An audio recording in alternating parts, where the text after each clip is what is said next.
Assalamualaikum. Waalaikumsalam. Apa kabar? Alhamdulillah. Udah lama nggak ketemu ya? Iya. Iya, saya baru menghargai beberapa tempat. Kebetulan kaitannya dengan pendidikan. Jadi padat ceritanya. Iya, hadir kemarin datang dari IPB. Saya memberikan sepatah kata untuk mewakili alumni IPB.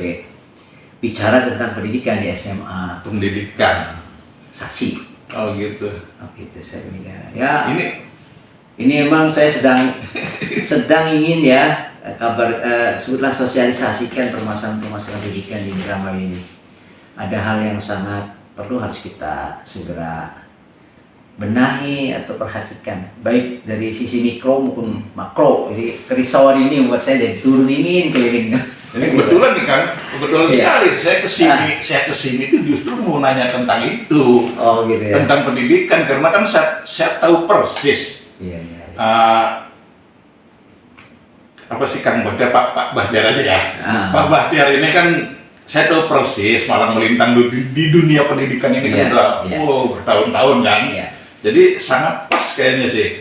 Karena Karena begini nih, sedulur-sedulur, konco-konco dan sohib-sohib semuanya nih, karena Kang Bahtiar ini atau Bapak Bahtiar ini nyalonin anggota dewan dari PKS nomor urut 5 di Dapil 1 Indramayu nih, akhirnya saya ingat bahwa beliau ini memang malah melintang di dunia pendidikan. Jadi saya mau nanya tentang pendidikan, karena pendidikan di negeri ini ya sepertinya harus dibenahi gitu loh. Ya walaupun memang udah bagus, tapi ada yang harus dibenahi. Nah itu gimana kan? Iya. Kira-kira menurut Kang? Iya, ya sebenarnya pendidikan itu menjadi sumber dari atau pokok dari pembangunan daerah, akarnya lah sebut. Dalam konteks ini pembangunan pendidikan itu bisa ditinjau dari dua sisi, Ya. yaitu sisi mikro dan makro. Nah kalau mikro itu, kalau sebutlah dia adalah fondasi awal bagaimana supaya makro bisa terbentuk dengan baik. Jadi kalau di Indramayu kita sudah pernah sama-sama dengar melalui sensus BPS ya, ranking pendidikan di Indramayu belum pernah mencapai titik puncak. Paling tinggi hanya rankingnya 12 kali. Dulu sempat rankingnya 26 dari 26 kabupaten. Jadi IPM-nya itu. Apalagi pendidikan kita di Indramayu ini kelasnya rata-rata baru 6,5. Kalau 6,5 itu kelas 6 SD gitu maksudnya, mau ke SMP lah. Iya. Nah itu bahayanya kalau membangun SDM yang ada di Indramayu dengan ukuran kelas 6,5 bangun di Indramayu, bisa kebayang ya. Nah makanya saya meninjau di hampir semua lingkungan di Indramayu ini, nampaknya kita harus segera melakukan langkah yang cepat, sebutlah revolusi pendidikan. Apa tuh kira-kira Kang? Rancangan atau Iya. rencananya atau yang akan diperjuangkan untuk rakyat, karena kan anggota dewan itu kan tentunya akan memperjuangkan aspirasi Iya. rakyat. Nah, Betul. kalau pendidikan ini kan, Iya. apa kira-kira? Nah ini revolusi pendidikan yang kita lakukan adalah lebih mendasar. Satu, dari sisi mikro ya, bahwa bagaimana pembangunan manusia melalui pendidikan ini itu ada 4 hal karakter yang harusnya ditanamkan ya dari sejak pendidikan basic TK, SD, SMP, bahkan sampai SMA dan perguruan tinggi. Itu sering saya terapkan di banyak perguruan tinggi yang saya miliki, termasuk sekolah-sekolah yang ada di Indramayu. Itu kecerdasan ini kan tidak hanya melulu dari sisi intelijen ya, intelektual, kecerdasan dari kemampuan ilmu pengetahuan. Tidak hanya itu, bahwa kecerdasan itu ada 4 nih yang harus bisa kita terapkan dari sejak SD atau TK, SD, SMP, SMA. Itu harus holistik dilakukan secara bersamaan. Pertama adalah kecerdasan spiritual, ini sebenarnya spiritual intelligence. Spiritual. Nah itu kecerdasan kita memang mengakui akan adanya Allah, Allah yang mengatur segala kehidupan kita, baik dari sisi akhlaknya, perilaku hubungan kita dengan manusia, perilaku hubungan kita dengan Allah, dan segala aspek kehidupan yang berkaitan dengan syariah dan lain sebagainya, sholat, ibadah dan segala macam. Ini spiritual, intelijen. Yang baru kemudian juga dia menjadi pusatnya bagi pengembangan diri dengan mengembangkan diri dari sisi intelektual, intelijen, yaitu kecerdasan intelektual, ilmu pengetahuan. Ya, ilmu pengetahuan tergantung pada bidang faknya masing-masing. Tapi bahwa pengetahuan itu termasuk pengetahuan dasar, menengah, atas, dan selanjutnya. Ini pengetahuan ini bisa sampai kira-kira arahnya kepada kompetensi dia, sampai dia bisa berkarya. Kemudian yang ketiga, kecerdasan emosional, hubungan dirinya atau pribadinya dengan sesamanya. Ya, kesopanan, communication, leadershipnya, cooperation, kerjasamanya, personality developmentnya, pengembangan dirinya, termasuk self confidence, ya, supaya dia betul-betul bisa menunjukkan kemampuan-kemampuan yang bisa dipasarkan gitu, kepada yang lain, sehingga apa ilmu pengetahuan yang dimilikinya bisa di-share dan atau bisa dikembangkan bersama.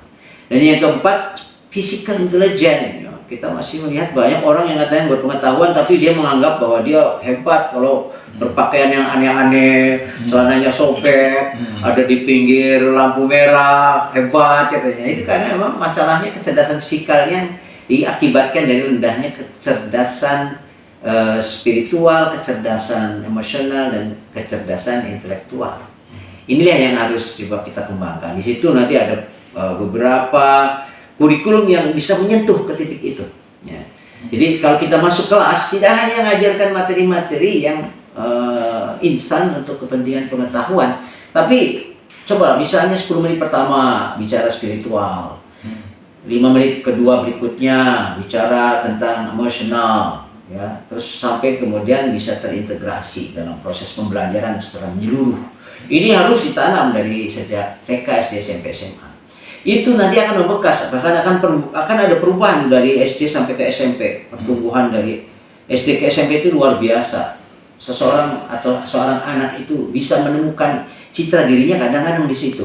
Kalau backgroundnya atau basicnya buruk, ya akan buruk berakibat pada tingkah laku, sopanan, akhlak, dan lain sebagainya di SMP. Nah, itu baru mikro. Nah, terus baru kemudian ke tingkat lanjut, yaitu bagaimana pembangunan pendidikan secara makro. Kalau ini ada dan setiap sekolah membuat kurikulum sampai seperti itu, tapi tidak difasilitasi oleh pembangunan pendidikan secara makro. Apa itu? Yaitu bahwa pendidikan makro itu membangun SDM, kan ya. Membangun SDM bagaimana supaya dia bisa mengikuti bagaimana pembangunan itu diarahkan. Bagaimana bisa membuat konsep, bagaimana kepada arah tujuan visi misi dari pembangunan itu. Terus kemudian yang kedua, kebijakan-kebijakan yang berkenaan dengan anggaran. Berarti kan politik anggaran.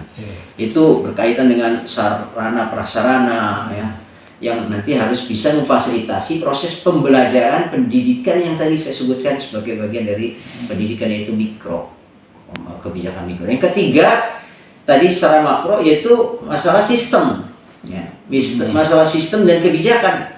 Yang ini yang harus berpihak kepada bagaimana arah pendidikan itu menuju. Jadi secara makro dan mikro harus coba kita bedah di baik tingkatan pemerintah maupun di masyarakat. Maka insya Allah pembangunan pendidikan di Indramayu akan maju berkembang. Karena kalau kita biarkan kelas 6,5 SD terus begitu, terus tidak ada langkah-langkah preventif, ya Indramayu akan begini saja. Yang kedua, itu tadi yang ada kebijakan dari sisi sistemnya. Bagaimana caranya nih orang-orang yang ada di Indramayu yang sudah pendidikannya menengah ke atas jangan lari ke luar kota. Kita fasilitasi dengan pembangunan infrastruktur dan lain sebagainya supaya mereka berkaya di Indramayu. Iya gitu. Jangan sampai udah jadi profesor larinya di mana? Kemana? Jadi kalau dirata-ratakan semua profesor nggak ada di Indramayu, akhirnya di Indramayu pendidikannya hanya 6,5. Kita kalau lihat di statistik BPS itu hanya 2% yang sarjana di Indramayu dari jumlah penduduk. Jadi kecil amat. Jadi kalau sekolah-sekolah tinggi didirikan di sini, kan, tadi infrastruktur kan, pemerintah berpihak kepada proses pembangunan SDM itu bukan hanya sampai ke SMP, walaupun kebijakan pemerintah sekarang melalui undang-undang yang baru kan, Indramayu hanya mengelola SD SMP, ya kan, SMA-nya provinsi, ya, tapi bukan begitu pula kemudian kita berlepas diri kan, tetap harus holistik, bagaimana bisa memfasilitasi semua bidang tingkatan pendidikan. Itu kan. Ini yang masih ada yang ganjel nih mas ya kan, kalau itu sih udah saya udah bisa nangkap lah. Ada yang mengganjal selama ini nih para koruptor, maaf nih kan, para koruptor, ya orang-orang yang korupsi lah. Saya perhatiin pendidikannya tinggi-tinggi loh. Iya. Itu gimana apa penyebabnya kira-kira?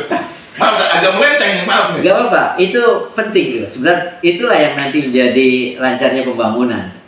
Kalau para intelektual tadi ya, karena dibangun dari pendidikan kecerdasan intelektualnya, tidak dibarengi dengan spiritual intelligence, kecerdasan spiritual, ya begitu akibatnya. Dia hanya bisa baik, terkenal, dermawan dan lain sebagainya hanya kepada sesama manusia, tapi tidak kepada Allah. Jadi berakhlak cuma kepada manusia, nggak berakhlak sama Allah ya. Itu dilarang sama Allah. Iya, sehingga dia tidak takut berbuat korupsi, tidak takut berbuat nyelimpet, istilahnya bahasanya, menyembunyikan sesuatu yang menjadi haknya rakyat. Itu karena masalah kecerdasan spiritualnya yang rendah. Nah, ini harusnya holistik dalam membangun pendidikan. Iya, betul. Terima kasih banyak nih Kang. Ya. Boleh saya menambahkan nih? Iya, mana. Nah begitu, saudara-saudara seiman, sedulur-sedulur, konco-konco dan sohib-sohib semuanya, bincang-bincang saya dengan Bapak Insinyur Suhab Bahtiar MM, yaitu calon anggota dewan dari partai PKS nomor urut 5, jangan lupa, terutama yang ada di wilayah Dapil 1 Indramayu. Tadi saya bincang-bincang tentang pembangunan pendidikan. Tentu sudah sangat jelas dan gamblang sekali tadi Bapak Bahtiar ini menjelaskan. Saya yakinnya kalau diri saya percaya, yakin, karena saya tahu persis siapa beliau. Jadi mari kita doakan sama-sama supaya beliau benar-benar dengan sangat mudah dan lancar beliau menjadi anggota dewan, dan benar-benar beliau mendengar atau memperjuangkan aspirasi rakyat, terutama dalam hal pembangunan pendidikan. Begitu aja sih. Mohon maaf kalau ada kata-kata yang kurang berkenan. Jangan lupa sekali lagi, doakan.